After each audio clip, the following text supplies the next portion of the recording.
periodista de a pie, hombre comprometido con la verdad y orgullosamente miembro de esta familia sin censura. Querido Jesús, ¿cómo estás? Muy buenas tardes, muy buenas noches. Gracias por acompañarme en este 16 de septiembre. Te saludo con mucho gusto, mi querido Vicente, y al contrario, el agradecido soy yo siempre de poder estar contigo, de poder platicar. No pudimos hoy en la mañana, pues justamente por el desfile, pero bueno, aquí me estoy reportando para hacer lo necesario, mi querido hermano. Oye, exagero cuando me burlo así de Calderón. A mí se me hace como... Hay que recordar que Jesús Lemus estuvo en la cárcel algunos años por culpa de la persecución de los Calderón, cuando dio a conocer las relaciones entre la tuta y Cocoa Calderón, la hermana del presidente Felipe Calderón, la persecución de Genaro García Luna. Me imagino que cuando escuchas estos madrazos, hasta los has de disfrutar, cabrón. Sí, por supuesto, o sea, me cae, mi querido Vicente, me cae que son un gozo para el alma escucharte hablar y sobre todo escucharte cómo vas exponiendo las falsedades y la hipocresía de estos personajes, ¿no? Porque ellos mismos se envuelven en sus propias mentiras y salen a reducir primero su corta memoria y luego su falta de conocimiento y por supuesto su falta de capacidad y de oficio político. Y qué bueno que los estás exponiendo. Yo los disfruto mucho, la verdad, mi querido Vicente. Te digo, los gozo plenamente porque pues es mi venganza personal, burlarme de estos cabrones de Margarinflas, de su esposo, el carnicero de Michoacán, de burlarme de ellos, cómo piensan que es el mundo más allá de las copas y más allá de sus palacios de cristal. Oye, maestro, a ver, en el Día de la Independencia hablemos de independencia, de libertad. Creo que muchos pueblos no tienen libertad, están literalmente esclavizados por el crimen organizado, y en momentos en que muchos gobernadores y gobernadoras toman posesión de sus cargos, hay cambio de partido en el poder. Creo que es importante analizar cómo está la situación en este México que grita viva México, viva la independencia, pero que vive con miedo y que vive muchas veces en el encierro, a la fuerza, por estos reacomodos del crimen organizado, por esta violencia. Tú que eres experto en estos temas, ¿cómo ves esta situación? Mi querido Vicente, el asunto de que hoy justamente a 200 años de estar celebrando la gesta heroica de la independencia, del inicio de la independencia de México, pues nos lleva, por supuesto, a esta reflexión en la que tú ya, ya estabas cayendo en este tema, donde hay precisamente poblaciones donde los mexicanos estamos plenamente convencidos de que no tenemos todavía nuestra libertad plena como podría ser. A 211 años de iniciada la gesta de la libertad e independencia de los mexicanos, mi querido Vicente, cabe revisar, al menos desde la reflexión, qué tan libres somos los mexicanos, y no me refiero a los aspectos meramente políticos o relacionados a la democracia, en los que sin duda hemos avanzado sustancialmente, sobre todo ahora que hay una verdadera revolución de conciencias a la que llamamos cuarta transformación por comodidad. Me refiero más bien a los aspectos de libertad entendida tal cual. Los que sin temor a equivocarme, mi querido Vicente, no es plena pues para la mayoría de los mexicanos. Y no es plena esta libertad por una sola razón. Los índices de inseguridad heredada por las tres administraciones federales pasadas, la de Vicente Fox, la de Felipe Calderón y la de Enrique Peña Nieto, que pactaron con los cárteles de las drogas, pues ha venido a coartar nuestra libertad a todos los mexicanos. De acuerdo a la encuesta nacional de seguridad 2020 del INEGI, por lo menos 8 de cada 10 mexicanos dicen no sentirse con la libertad necesaria de caminar por las calles o de realizar sus actividades cotidianas. Esto a causa del miedo que sienten por la creciente presencia de los cárteles de las drogas o de los grupos de la delincuencia organizada. Hoy, la mayoría de los mexicanos, pese a que vivimos en un país libre e independiente, tal como fue el sueño de nuestros héroes nacionales que dieron sus vidas para este proyecto de nación, asegura no sentirse en libertad para el desarrollo armónico de sus vidas y atribuyen como principal factor que obstaculiza su libertad el acecho de los grupos delincuenciales. Si bien es cierto que al menos de manera oficial ha concluido la guerra contra el narco, la que como política de Estado fue el principal factor de incertidumbre a la libertad de los mexicanos, una cosa también es cierta: los cárteles de las drogas se siguen multiplicando y con ellos siguen aumentando el miedo y la sensación de que la libertad de todos los mexicanos se encuentra más comprometida que nunca. Oficialmente, hoy el gobierno federal no reconoce que hay más cárteles de las drogas que durante los gobiernos de las 3 pasadas administraciones federales, pero las estadísticas internas de organismos de seguridad como la Secretaría de Seguridad y Protección Ciudadana, la Sedena, la Marina, la Fiscalía General de la República y el mismo Centro Nacional de Inteligencia así lo refieren que hoy hay mayor cantidad de cárteles de las drogas que en anteriores gobiernos, y esto tiene una razón, mi querido Vicente. Los cárteles se han dividido y se han multiplicado en sí mismo por la fragmentación natural de sus procesos internos. Hoy los mexicanos que viven en 15 de las 32 entidades federativas del país viven bajo una constante amenaza a su seguridad personal y consecuentemente ven limitada su libertad debido a que esas entidades están bajo el permanente semáforo rojo por delincuencia organizada, a la que se le atribuyen las elevadas cifras de homicidios, secuestros, extorsiones, narcotráfico y robos.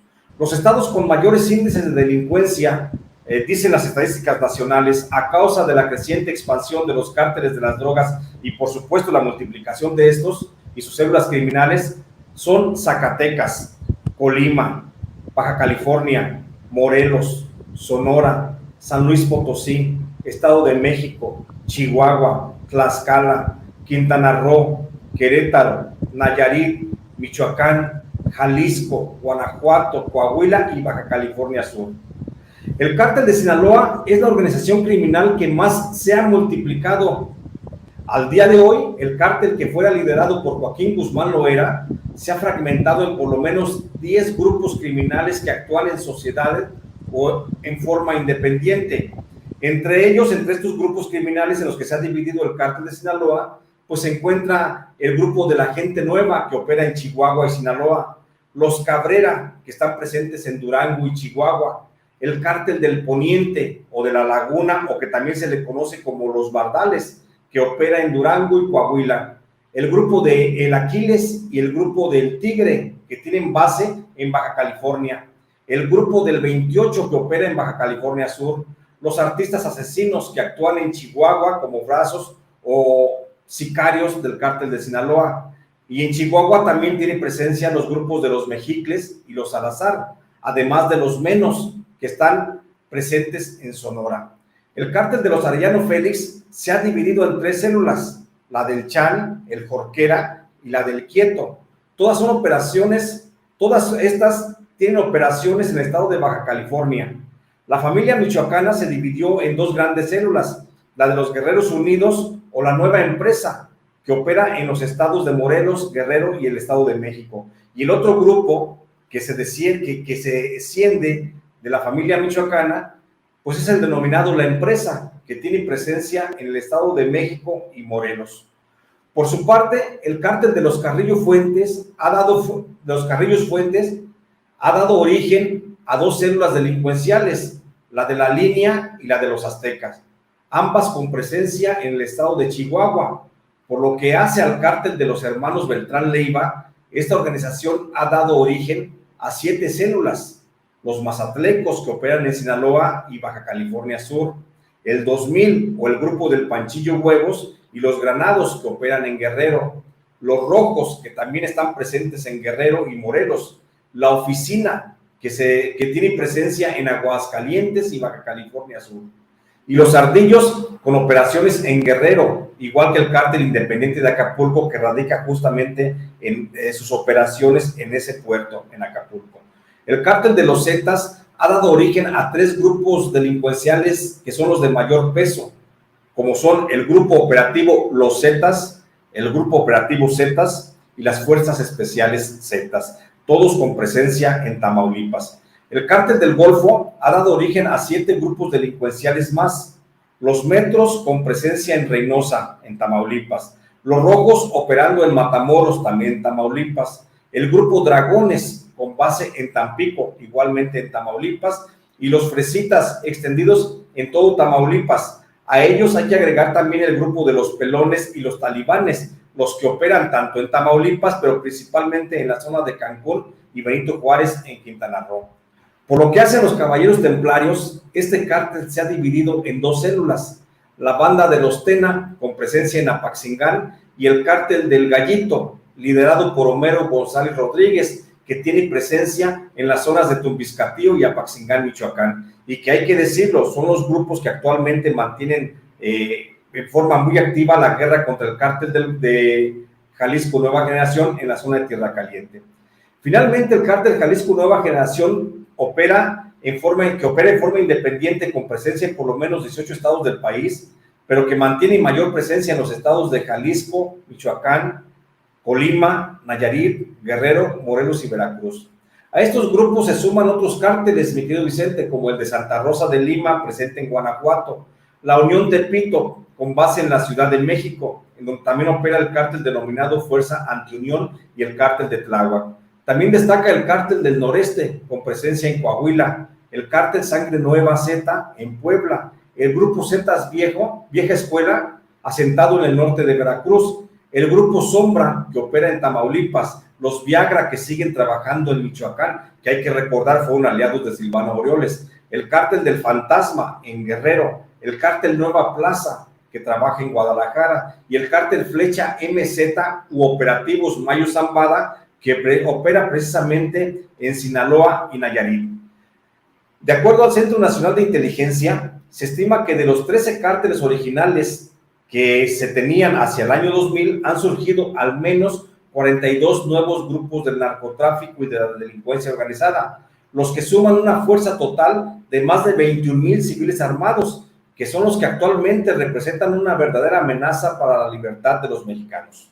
Por ello, mi querido Vicente, en esta fecha tan especial, 16 de septiembre, es necesaria la reflexión sobre esta necesidad de que se abata a estos grupos criminales a fin de hacer posible el anhelo de libertad que tanto soñaron nuestros héroes nacionales y que hoy precisamente muchos mexicanos pues no tenemos la posibilidad de gozar de esa libertad, porque ahí están presentes estos grupos de los cárteles de las drogas o de la delincuencia organizada, y que todos lo sabemos, y ya tú bien lo decías al principio, y ahí está referido en el libro del licenciado, que fueron de alguna forma impulsados a su creación por el gobierno federal, justamente de Felipe Calderón, que hoy se da golpes de pecho porque nos visita este gran presidente cubano. Este es mi comentario, mi querido Vicente. Oye, mi querido Jesús, y para abonar, si me permites, a esto de lo que tú eres experto, hay una guerra de narrativas cuando se habla de homicidios dolosos, que si son los muertos de López Obrador, que si esto lo venimos arrastrando, es consecuencia de la guerra contra el narcotráfico de Felipe Calderón, de la simulación de Peña Nieto. Lo cierto es que, de acuerdo a las cifras de la Secretaría de Seguridad y Protección Ciudadana, en lo que va del gobierno de la Cuarta Transformación, los homicidios dolosos, los asesinatos han alcanzado una cifra de 99,745. Del 1 de diciembre de 2018 al 15 de septiembre pasado, se han registrado casi 100,000 homicidios dolosos, siendo octubre del 2020 el mes más violento del que se tenga registro, con 3,328. El menor fue agosto de este año, con 2,384. Y si comparamos, pues encontramos que en el gobierno del presidente Andrés Manuel López Obrador van 99,000, en el de Peña Nieto había 60,000, en el de Vicente Fox 39,000 y en el de Felipe Calderón 37,000. A ver, por todo lo que nos tocó ver, querido Jesús Lemos, ¿tú crees que estas cifras sean correctas? ¿O de plano estamos, no hay forma de comparación por el maquillaje que se le hicieron a las cifras? No me digas que Felipe Calderón tenía 37,000 muertos con su guerra contra el narcotráfico que nos tiñó de rojo todo el país. Y en este análisis, pues creo que es importante con lo que estás diciendo también, por estos datos que son horrorosos. Y sé que el presidente Andrés Manuel López Obrador los entiende, sigue y siempre lo ha dicho que es uno de sus tareas pendientes, de sus compromisos con la sociedad, pero bueno, pues hay que también hablar, aunque sea tan doloroso e incómodo, ¿no? Claro que sí, mi querido Vicente. Bueno, creo que en esta narrativa que se está planteando justamente desde la oposición al presidente López Obrador, creo que hay que señalar eso justamente. Primero, hoy no se maquillan las cifras como se maquillaban antes. Segundo, hoy las cifras se concentran verdaderamente en la Secretaría de Seguridad Ciudadana. Y ahí, en el Consejo de Seguridad Pública, ahí es donde se ventilan las verdaderas cifras. No es como antes, en el gobierno de Felipe Calderón y de Enrique Peña Nieto, las cifras se extraían únicamente, se seleccionaban de las fiscalías o de las procuradurías de los estados.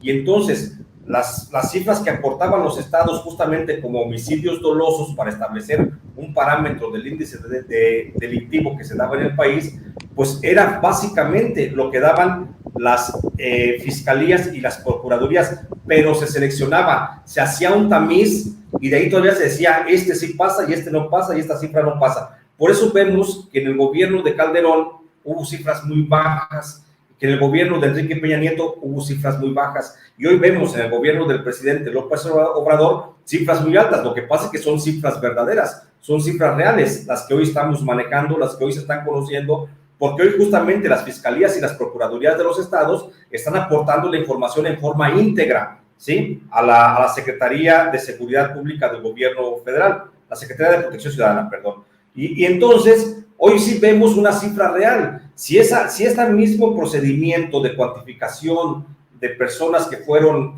la vida en un homicidio doloso se hubiera aplicado en los gobiernos de Felipe Calderón y de Enrique Peña Nieto, seguramente las cifras habrían sido pues mucho más abundantes. Otra cosa que hay que agregar en cómo se están cuantificando. Hoy la mayoría de las cifras, y esto sí vale decirlo desde el punto de vista periodístico, mi querido Vicente, que la mayoría de los homicidios dolosos son cometidos justamente entre grupos de narcotraficantes peleando contra grupos de otros narcotraficantes. De toda esta cantidad, de estos 42 grupos de los que te hablaba yo hace un momento, esa confrontación, esa fricción diaria de todos los días, de la guerra constante y permanente por el control de las rutas del trasiego de drogas en el país, es justamente lo que está dejando.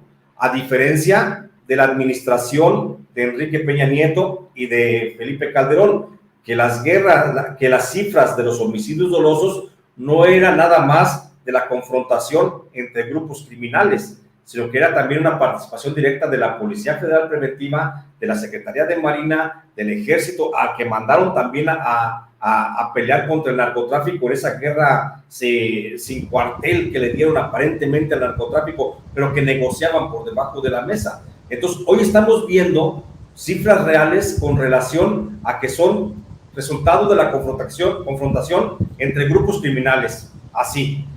Pero no estamos viendo hoy cifras de homicidios dolosos cometidas o aportadas por el Ejército, por las Fuerzas Armadas, por la Guardia Nacional. Hoy no tenemos esas estadísticas y eso creo que es, dentro de todo lo malo, creo que es un dato bien importante, que hoy se cuantifican realmente las cifras, primero, y segundo, que no hay participación del Estado en esas ejecuciones, como sí las hubo en las administraciones anteriores, cuando justamente Genaro García Luna estaba del lado de los narcotraficantes. Genaro García Luna, que fue el secretario de Seguridad Pública de Felipe Calderón, o el general Cienfuegos, que fue el secretario de la Defensa Nacional de Enrique Peña Nieto y que también estuvo del lado de los narcotraficantes. Hoy no tenemos esa colusión del Ejército, de nuestras Fuerzas Armadas, de la Fuerza Nacional Armada. Hoy no tenemos que esté peleando, que esté matando a civiles mexicanos. Jesús, para cerrar, si me permites, hay un movimiento telúrico en el periodismo mexicano, porque para muchos la revista Proceso ha sido referencia desde que la fundó don Julio Scherer, que en paz descanse. Y hoy se da a conocer una carta del del editor de la revista Proceso, Alejandro Caballero, quien renuncia y acusa una derechización editorial. Estuvo en su cargo casi 22 años y renunció al citado medio de comunicación señalando una derechización de la línea editorial, así como un acelerado desprestigio por los contenidos difundidos y una crisis económica no dicha a los trabajadores. Mediante su carta de renuncia, narró Caballero que desde que en 2020 se definieron nuevos mandos en el seno de la publicación con las figuras de Jorge Carrasco en la dirección, Santiago Igartúa en la página digital y José Gil Olmos en la coordinación de información, Proceso está en quizá la más delicada situación desde que se fundó en 1976, y cito: la orientación periodística e ideológica impuesta por los actuales mandos al semanario y que se refleja también en la página web ya tiene sus consecuencias. Una dramática caída en la venta de ejemplares, un derrumbe en las suscripciones y una caída preocupante en las visitas al espacio digital. En su relato sostuvo haber alertado sobre la problemática de nombrar a Carrasco como nuevo director, a quien calificó como, cito, un reportero gris, conservador, apenas conocido en las fuentes castrenses y judiciales, sin mayor experiencia en tareas de dirección, en definición de portadas, cabeceo y línea editorial. Ha logrado en apenas unos meses que a Proceso se le haya perdido el respeto y se le considera una especie de encarte dominical del periódico Reforma. Criticó que el documento firmado recientemente por Proceso en compañía de diarios como El Universal y Reforma en pro de la libertad de expresión fue un desatino, pues dichos medios de comunicación se encuentran desprestigiados. El actual es un proceso opuesto al que nos legaron don Julio y Rafael, pero a tono con el tamaño de sus nuevos mandos. Hacia adentro, maltrato laboral, y hacia afuera, alianza con medios que lo último que hacen es respetar a sus trabajadores. Mi querido Jesús Lemus, ¿qué piensas de este escandalazo?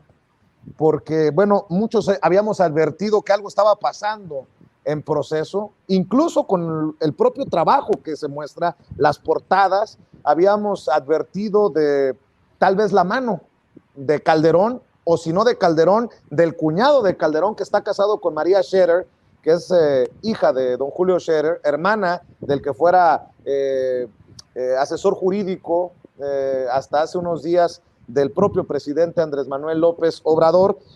Dame tu opinión acerca de esto, porque se trata de un medio que debe de ocuparnos a todos, un medio importante en nuestro México.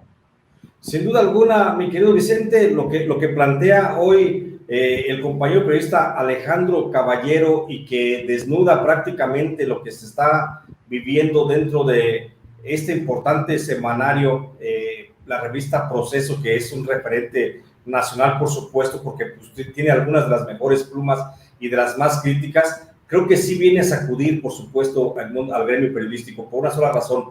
Creo que dentro, y esto ya lo vengo conociendo desde anterior, dentro de la dirección de Proceso, bueno, desde que llega Jorge Carrasco a la dirección, que sale Rafael de la dirección de Proceso, pues viene únicamente a hacer una manifestación de un pleito de familia que se está dando al interior de la revista. Hay intereses, hay dos facciones dentro del grupo, que son esa facción que llegó y se posicionó y que coloca a Jorge Carrasco como director, y que luego también coloca a José Gil Olmos, otro gran periodista, pero a lo mejor con una visión distinta de lo que es el trabajo informativo de calle, pues viene a dar la sensación de que adentro están dándose con todo, hasta con la cubeta, para allanarle el camino justamente a Santiago Igartúa. Santiago Igartúa es nieto justamente de Julio Scherer, al que le están allanando el camino. Hay muy malas referencias de este personaje, Santiago Igartúa, que es el encargado o el director actualmente de la sección web de Proceso, y es el que ha generado un ambiente de hostilidad al interior de la revista Proceso, y esto lo sé por la versión de muchos colegas corresponsales de esta revista, que se han visto amenazados, hostigados justamente por la falta de visión periodística de Santiago Igartúa, quien, hay que decirlo de manera muy clara, no tiene ni idea de lo que es el oficio periodístico que venía haciendo su abuelo Julio Scherer García al frente de esta revista, ni de la línea editorial tan importante que mantenía la revista Proceso, y que él, por afanes personales particulares y una falta de oficio periodístico, pues ha tirado prácticamente por la borda, y es justamente el que está maniobrando dentro del corporativo Proceso para quedarse al frente. Como bien lo dice nuestro querido amigo Alejandro Caballero, esto es cuestión solo de tiempo para ver hasta qué momento hasta qué momento Santiago Igartua logra mantener en el lugar de director a Jorge Carrasco, porque lo más seguro es que lo va a terminar derribando, quitándolo para colocarse él como director. Y si llega Santiago Igartua, por supuesto, tenemos una derechización, como bien lo señala en esta carta el denunciante, tendremos una derechización de la línea editorial de la revista Proceso, que ya le hemos visto cómo se está inclinando hacia la derecha y cómo ha dejado de lado justamente las causas informativas con las que nació justamente esta revista, mi querido Vicente. Ah, pero cómo criticaron al presidente Andrés Manuel López Obrador cuando señaló a la revista Proceso por sus portadas, cuando fue crítico en su momento de la revista Proceso. Bueno, pues ahora el golpe durísimo llegó desde adentro. Y déjame decir también, Jesús, que la querida Cecilia Vega, nuestra productora, Cecilia Vega, buscó a Alejandro Caballero, ya le contestó a Alejandro Caballero, habíamos... creo que ya teníamos hasta pactada una entrevista en Sin Censura y desafortunadamente nos acaba de enviar un mensaje hace unos minutos. Dice: agradezco el interés, pero tomé la decisión de no hacer declaraciones públicas. Considero que no tengo más que aportar a lo que está en mi carta. Saludos, nuestro respeto a Alejandro Caballero. Y bueno, pues cuando él así lo decida, las cámaras y los micrófonos de Sin Censura estarán listos para verlo y escucharlo. Mi querido Jesús Lemus, hay que cerrar como siempre, pidiéndole a la gente que te apoye, que te vea todos los sábados a las 4 de la tarde en Sin Censura TV, Sin Censura Presenta y Sin Censura Media, y que no deje de apoyarte con tus libros y que no deje de seguirte en las diferentes trincheras en redes sociales. Sí, agradecerte a ti, mi querido Vicente, esta posibilidad de poder platicar contigo, de poder conducir un espacio que tan generosamente me has proporcionado para los sábados de 4 a 5 de la tarde en esta familia de Sin Censura. Y pues por supuesto decir a la gente que sigan apoyándome, pedirles que me sigan apoyando. Todavía hay muchos libros en las librerías, ahí está, desde Los Malditos hasta El Licenciado, son 10 libros los que están por ahí todavía en algunas librerías. Con eso me ayudan a hacer, por supuesto, periodismo independiente. Y si me quieren seguir, pues me encuentran en redes sociales. Estoy en Facebook como Jesús Lemus Barajas y estoy en Twitter como @LemusBarajas. También decirles que publico de manera periódica en el periódico Los Angeles Times. Ahí publico columnas, noticias, reportajes, crónicas, y por supuesto en el semanario de la Ciudad de México, Ángel Metropolitano, y ahí encuentran mis colaboraciones. Y agradecerte por, como siempre, mi querido Vicente, esta posibilidad de poder platicar contigo. Claro, te mando un abrazo, Jesús, cuídate mucho y estamos al pendiente. Gracias, hasta luego. Gracias, Jesús Lemus.